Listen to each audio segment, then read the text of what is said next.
अस्सलामुअलैकुम, कैसे हैं आप सब। आज की वीडियो के टॉपिक के अंदर distracting and separate operator function in JavaScript और इसके साथ ही दो और मैटर जो कि आपके साथ में शेयर करना चाहूँगा।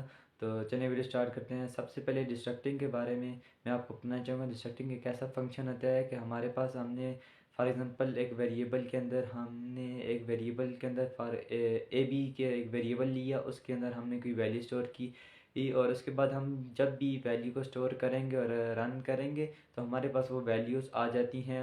उस फंक्शन के बाहर जाके हम कंसोल डॉट लॉग वो वेरिएबल करेंगे तो हमारे पास वैल्यू आ जाती हैं। और इसके साथ ही हमारे पास इसके अंदर अगर हमें एक ऐसी वैल्यू चाहिए कि अगर हमारे पास ए वेरिएबल के अंदर कोई वैल्यू स्टोर है और उसके साथ ही अंदर हमने कंसोल के अंदर एक और वैल्यू स्टोर की है, कंसोल की वैल्यू शो हो जाएगी लेकिन फंक्शन के बाहर अगर हमने वैल्यू दी है तो अनडिफाइंड आ जाएगी। और इसके साथ ही अगर हमारे पास जो वैल्यू हमने एरे के अंदर दी होंगी वो सारी एग्जीक्यूट हो जाएंगी। और अगर उनके अंदर जो हमने वेरिएबल दिए वो वेरिएबल के साथ वो जो एग्जीक्यूट करना चाहें वो एग्जीक्यूट हो जाएंगी। लेकिन इसके अंदर एक ऐसा फंक्शन आता है जो कि इसके बाकी जो अगर हमने ऊपर एरे के अंदर काफ़ी ज़्यादा वैल्यू फॉर एग्जांपल हमने 1 से लेकर 9 तक 10 तक वैल्यू स्टोर की लेकिन हमने तकरीबन 5 वैल्यू हमने रिटर्न कराई, हमने एग्जीक्यूट कराई लेकिन 5 वैल्यू उसके बाद रिमेनिंग बच गई। लेकिन ये 5 वैल्यू हम ऐसे एक ऐसा मेथड है जिसके ज़रिए हम इन 5 वैल्यू को भी रिटर्न कर सकते हैं। और एक प्रोटोटाइप हमारे पास आएगी और उसके अंदर ये वैल्यू स्टोर हुई ना एक एरे के ज़रिए हमें वैल्यू उसके साथ ही मिल जाएंगी जो कि हम एग्जीक्यूट फंक्शन कॉल करेंगे। और इसके लिए हमारे पास एक ऐसा फंक्शन है, हम उसी फंक्शन के अंदर ट्रिपल डॉट रेस्ट लिखेंगे और नीचे उसको रेस्ट को कॉल करेंगे और हमारे पास जो बाकी रिमेनिंग वैल्यू होती है वो हमारे पास आ जाएगी। और इसके साथ ही इसके अंदर सेपरेट ऑपरेटर सिस्टम है, फंक्शन है जो कि मैं आपको बताना चाहूँगा। एक ऐसा फंक्शन है जिसके अंदर हम थोड़ी सी ब्रीफली डेफिनेशन इसकी करना चाहूँगा। इसके अंदर हम एक फंक्शन इसी तरह फिर सेम टू सेम फंक्शन बनाते हैं और इसके अंदर हम वैल्यू जब स्टोर करते हैं वही वैल्यू वही एरे के अंदर वैल्यू स्टोर करते हैं और वही इसी तरह वेरिएबल के थ्रू इसको कॉल करते हैं। लेकिन अगर इसके अंदर हमेशा अगर हम ए बी की वैल्यू दे के वेरिएबल बना के अगर ए बी को वैल्यू को रिटर्न करेंगे लेकिन हमेशा इसके आगे इसके शुरू में वन जो भी हमने ऊपर एरे में वैल्यूज़ दी हुई हैं उससे पहले हमारे पास वन टू हमेशा आ जाएगा। और उसके पास उसकी नई वैल्यू अगर दोबारा हमने 1 2 3 4 दिया तो 1 2 लग के और उसके बाद 1 2 3 4 आ जाएगा। और ये सेपरेट ऑपरेटर सिस्टम काम करता है। उसके साथ ही मैंने आज एक एक ऐसा लोकल स्कोप्स के बारे में आपको बताऊंगा कि जावास्क्रिप्ट के अंदर कितने स्कोप्स होते हैं। बेसिकली जावास्क्रिप्ट के अंदर दो मेन स्कोप्स होते हैं, एक तीसरा स्कोप भी है। पहले स्कोप का नाम है ब्लॉक स्कोप, दूसरे का नाम फंक्शन स्कोप और तीसरे का नाम ग्लोबल स्कोप।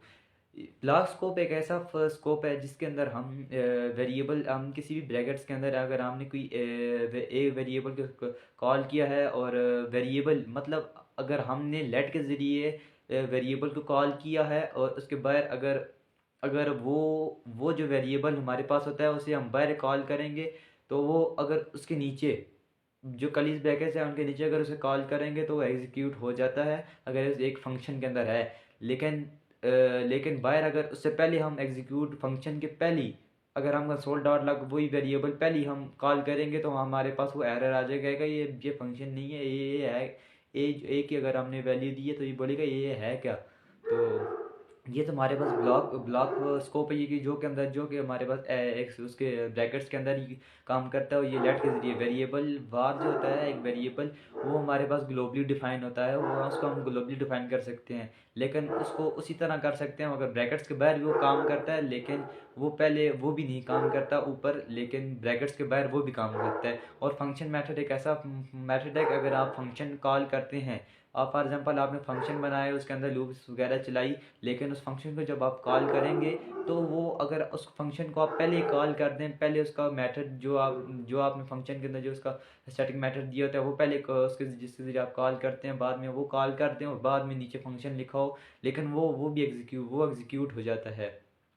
और अगर उसके अंदर वैल्यू है अगर वो ब्लॉकेज है तो लेकिन ब्लॉकेज स्कोप के अंदर है लेकिन तो बाहर वो एग्जीक्यूट नहीं होगी। ये थे आज के तीनों ब्लॉक्स स्कोप्स थे जो कि मैंने आपको बता दिए हैं। और इसके साथ ही एक और मेथड है जिसके बारे में आपको मैं बताना चाहूँगा, होस्टिंग और इन जावास्क्रिप्ट। ये एक ऐसा मेथड है इसके अंदर हमारे पास एक फंक्शन आता है कि अगर आपने अगर लेट का इस्तेमाल किया, वीआर का इस्तेमाल किया, कांस्ट का इस्तेमाल किया। कांस्ट बेसिकली अगर हमारे पास कोई लॉगिन वगैरह होती हैं हम कांस्ट यूज़ करते हैं, और वो फिक्स अगर लॉगिन होती हैं वो उसके लिए हम कांस्ट ज़्यादा यूज़ करते हैं।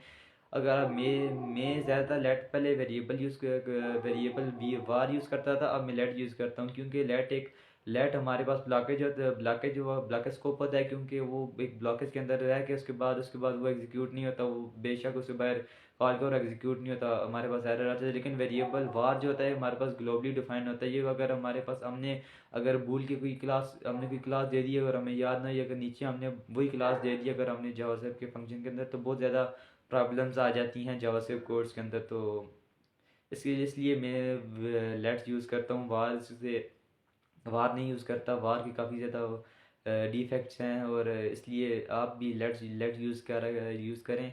इससे बहुत ही फ़ायदा तो ये ब्लॉक स्कोप होता है ना, इसलिए ग्लोबल स्कोप नहीं होता। ग्लोबल स्कोप में हमें काफ़ी ज़्यादा एरर्स मिलती हैं, जिसकी वजह से हम परेशान हो जाते हैं, हमें मज़ा नहीं चलता कि कोड हमारा कहाँ से चल नहीं रहा, किस वजह से, कि कौन सा एरर है। तो इसलिए हम लेट यूज़ करा करें। और आज की वीडियो में इतना गाइस। और अगर आपको हमारी वीडियो अच्छी लगे तो लाइक कमेंट शेयर ज़रूर करना। और मैं डेली बेस पे जो टास्क होते हैं वो गिटहब पे पब्लिश कर देता हूँ। अगर आप इंटरेस्टेड हुए तो आप कोड को डाउनलोड कर सकते हैं।